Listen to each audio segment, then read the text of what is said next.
contrário da cegonheira e do escorredor de arroz, a regulação da mídia não é uma invenção brasileira.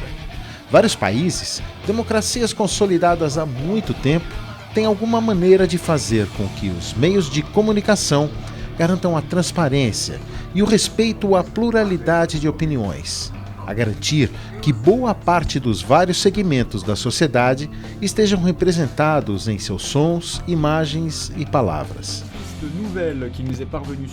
França e Portugal regulamentam sua mídia garantindo o direito à diversidade.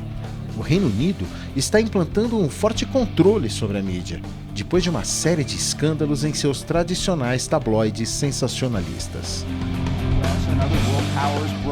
Os Estados Unidos não têm uma lei de imprensa, mas uma série de legislações exerce a regulação econômica da mídia. Uma das proibições é a de propriedade cruzada. Lá, como em vários lugares do mundo, donos de revistas e jornais não podem ser donos de emissoras de rádio e de televisão. Concentração da mídia, ela significa uma concentração de poder. Quando a gente tem uma concentração de meios de comunicação na mão de poucos donos, entre aspas, porque são concessões públicas, como no caso do Brasil, nós temos 6 famílias que são donas de todos os meios de comunicação, a gente tende a ver em todos os países que o papel que eles se auto-atribuem são 2. Primeiro, formar uma posição política com relação ao governo do país onde eles estão, quer seja favorável, quer seja desfavorável. 2, criar consumidores por seus anunciantes. Nós temos grandes grupos empresariais, como conglomerados multinacionais, que têm pautas específicas de produção de conteúdos e distribuição das informações. E isso não significa que todo mundo tem acesso. Você tem acesso de uma forma assim, você pode comprar um receptor. A televisão já é uma mídia bem democrática, ela já está pelo todo o território. Então, o seu receptor vai conseguir captar a imagem e som de televisão em vários locais do país. Então, no que tange a televisão, muita gente tem acesso. Mas que acesso que é? Acesso como receptor, né? Então, ele não tem ainda, para muitos grupos sociais, ele não se vê na televisão. A diversidade de opiniões não tem oportunidade de aparecer. Então, as opiniões acabam sendo as mesmas. Isso acaba influenciando politicamente, economicamente, acaba influenciando os rumos do Brasil. Sem dúvida, o Brasil é um dos países que mais concentra informação no planeta. Isso mesmo, os meios de comunicação no Brasil operam em regime de oligopólio. Isso porque são controlados pelas mãos de pouquíssimas famílias há muitas décadas. Para termos uma noção, basta dizer que as 6 redes de TV aberta, privadas do país, têm o controle de 309 canais de TV, 308 rádios e 50 jornais diários. O nosso processo de retomar a democracia, conforme você sabe, foi um método não popular, vamos dizer assim, foi um método mais um pacto de elites. O que houve foi que não se retomou uma estrutura minimamente mais ampla como havia sequer no PS64. Sequer aquela representação que era um pouquinho mais ampla em termos midiáticos foi retomada. Os veículos principais existentes no Brasil, os impérios, como você fala, eles continuaram sendo os mesmos na época do regime militar. E o discurso assumido foi um discurso na época de que esses veículos eram neutros, pelo menos que a maioria deles assumia. Ou seja, essa neutralidade suposta e discursiva, ela foi um instrumento para criar um discurso de legitimação para tentar não deixar se criar grandes veículos que tivessem um ponto de vista político e ideológico alternativo em relação ao que é o senso comum dos grandes veículos de mídia no Brasil. É uma mídia que é pouco plural. Né? Nós não temos a expectativa de que nós vamos ter na mídia ou nos meios de comunicação uma leitura verdadeira. O que nós temos que buscar, então, a leitura que é verdadeira. Ou que nós temos que buscar a leitura correta. Ou que nós temos que buscar a leitura neutra. Né? Porque essas simplesmente não existem. Existem muitos projetos na sociedade, muitos ideais na sociedade, muitas formas de ler o mundo, né? Muitos desejos de que homens queremos e de que mulheres queremos para esse mundo. Mas talvez o que a gente possa ter é um pouco mais de pluralidade, de múltiplas possibilidades, de mais projetos expressos. Qual que é o problema que eu vejo no discurso da neutralidade? Em si ele não teria problema nenhum, mas qual que é o problema maior dele? é que na medida em que os meios de comunicação brasileiros, principalmente a mídia comercial, estou falando a mídia de maior porte, se quer se colocar como neutra, ela na realidade está pleiteando o monopólio de toda a comunicação para si. Quer dizer, ela quer representar o todo da sociedade e não apenas a parte que ela realmente representa em termos de opinião. Isso é muito ruim para a democracia, porque na democracia a noção óbvia, evidente que existe é de pluralidade de opiniões, né? Quer dizer, as pessoas poderem decidir com base em várias opiniões existentes, ela poder formar dela própria. Por isso tem que democratizar a mídia. A pluralidade de opiniões, a pluralidade de posições, a pluralidade de interesses, porque os interesses, as opiniões, elas não são desvinculadas de interesses. Nunca se combinou como seria um processo democrático. O que seria a democratização da comunicação? A comunicação começou porque houve empresários que eram pessoas corajosas, desbravadoras, que iniciaram um processo. Só que esse processo não foi conversado, não foi discutido, não foi combinado socialmente com os diversos atores sociais. A Constituição de 88 estabeleceu 10 itens, né? Proibição de TV para políticos, proibição de concentração e monopólio, proibição de uma série de coisas, né, que de alguma maneira contemplam boa parte das demandas que a gente faz, né? Algumas delas falta nomear um órgão, um conselho, seja lá o que for, fiscalizador. A outras falta formular uma lei ordinária que permita que ela seja implementada, que aí seria mais simples, e são coisas aprovadas constitucionalmente, fazem parte da nossa Constituição. Na televisão e na rádio, você não tem a capacidade de replicação do serviço. Ele não é replicado indefinidamente.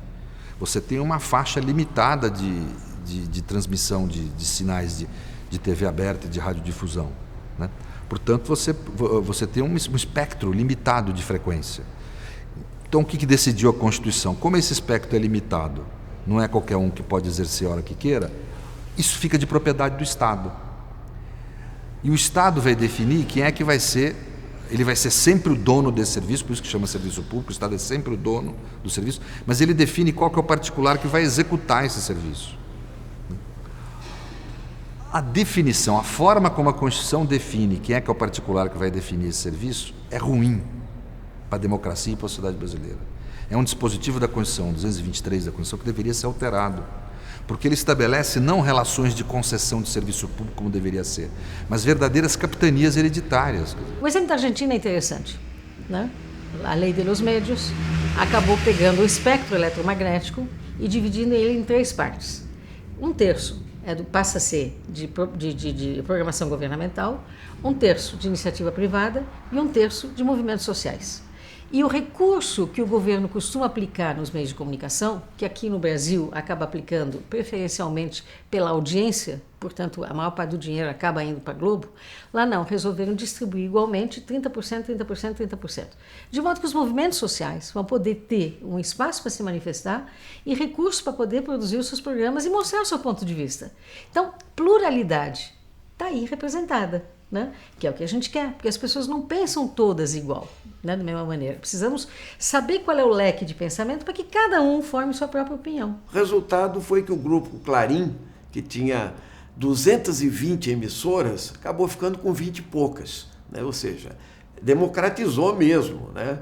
Aqui não, aqui o espectro eletromagnético, né? Mesmo partindo para a internet, os mesmos monopólios ocupam os mesmos espaços. Então, isso converge para uma visão que me parece elimina a pluralidade, a diversidade e é prejudicial à democracia. Quando se fala em controle social da mídia, você está falando no controle econômico, mas também nos conteúdos, e que a sociedade vai ter mecanismos para avaliar. Como você tem controle social em todas as políticas públicas hoje. Tem na saúde, tem na assistência social, está na Constituição lá, controle social, as conferências, os conselhos, né, que é uma representação da sociedade, junto com a representação pública do governo, para discutir os assuntos, os temas de interesse e poder chegar a acordos sobre a forma de levá-los adiante. O controle social da mídia virou um grande palavrão, né, nos próprios meios de comunicação, porque isso parece um sinal de que se quer restringir liberdade. Não, se quer democratizar a informação, e o controle social é algo positivo, é a população participando, entende, de alguma forma, para incidir sobre uma programação, para incidir sobre a produção de conteúdo e dizer o que ela quer, e não só o que os anunciantes querem e os proprietários querem. Então, essa talvez seja uma das principais questões da democracia brasileira e da dominação de classe no nosso país. Democratização da mídia? Não sei nem me expressar direito assim. Ela ser igual para os dois lados, né? E apresentar as coisas da mesma forma. A democracia da mídia, muita manipulação. Você já sai carregado do que você vai ter que fazer, do que você vai ter que falar. A democratização, você ter a possibilidade de mostrar novos caminhos, novos recursos para a população, mostrar aquilo que realmente está acontecendo. Você ter essa liberdade, vamos dizer, eu acho que seria a palavra ideal. Uma mídia totalmente aberta, mostrando tudo. Seria um acesso mais igual, né, da mídia por todos os grupos, né? Não... Acho que é um pouco isso, né? A mídia, querendo ou não, assim como todas as outras coisas, tem um acesso, né, de uma pequena parcela ainda. Democratização da mídia tem que ser, ela só pode existir se ela for um produto também da democratização da sociedade, né? Se a gente não democratiza, não avança na democratização da própria sociedade, nós não temos como avançar na democratização da mídia também, né? Então, acho que esses caminhos, acho que tem um caminho paralelo aí, né? E claro que existem questões aí, atravessamentos econômicos, né, que endurecem a possibilidade da democratização da mídia acompanhar na mesma velocidade a democratização que temos feito na sociedade brasileira. A pauta da democratização da mídia não partiu de nenhum governo, nem de um partido específico. A gente não vai aceitar nenhum tipo de imposição dos empresários da mídia. Ela vem sendo discutida por diversas organizações sociais e outros grupos organizados. Alguns batalham há mais de 2 décadas na luta para que a mídia seja um retrato da sociedade, pintado pela própria sociedade. Participe da Conferência de Comunicação de seu estado. Um momento importante dessa trajetória toda foi a primeira Conferência Nacional de Comunicações. Com grande satisfação que estou aqui hoje na abertura desta conferência para conversar com vocês sobre um tema essencial para a democracia e para o exercício da cidadania. Era dezembro de 2009 e mais de 1.600 delegados, representantes da sociedade civil, do poder público e dos empresários, se reuniram por 4 dias para aprovar 64 propostas. Nós tivemos um congresso, onde nós tínhamos, era tripartite, tinha representantes empresários, do governo e da sociedade civil, onde as questões sensíveis tinham que ser aprovadas por 60% dos votos, e pelo menos um voto de cada segmento. E mesmo assim nós conseguimos bolar uma coisa muito legal, né? Porque o marco regulatório nesse país é dos anos 60, 70, quando não tinha satélite ainda, está super atrasado. E foi engavetado, né? Nós precisamos avançar com aquilo. Essas conferências periódicas atualizam e muitas vezes obrigam proprietários e detentores de concessões a ter que sentar à mesa. Não ainda na proporção que nós queremos, porque quando se trata aí dos grandes meios, eles não querem sentar com quem está reivindicando mais liberdade ou uma posição bastante diferenciada da deles do poder econômico. Mas eu acho que esse embrião é fundamental. Se por um lado é importante defender a diversidade nos meios de comunicação tradicionais, é fato que tanto a mídia impressa quanto TVs e rádios vêm perdendo espaço e público para a internet. As redes sociais anteciparam esse avanço. A voz das redes sociais é sensacional, porque assim, eu sou de uma época que fala assim, o Jornal Nacional não que tinha isso como norma, mas assim, se não apareceu no Jornal Nacional não é notícia, né?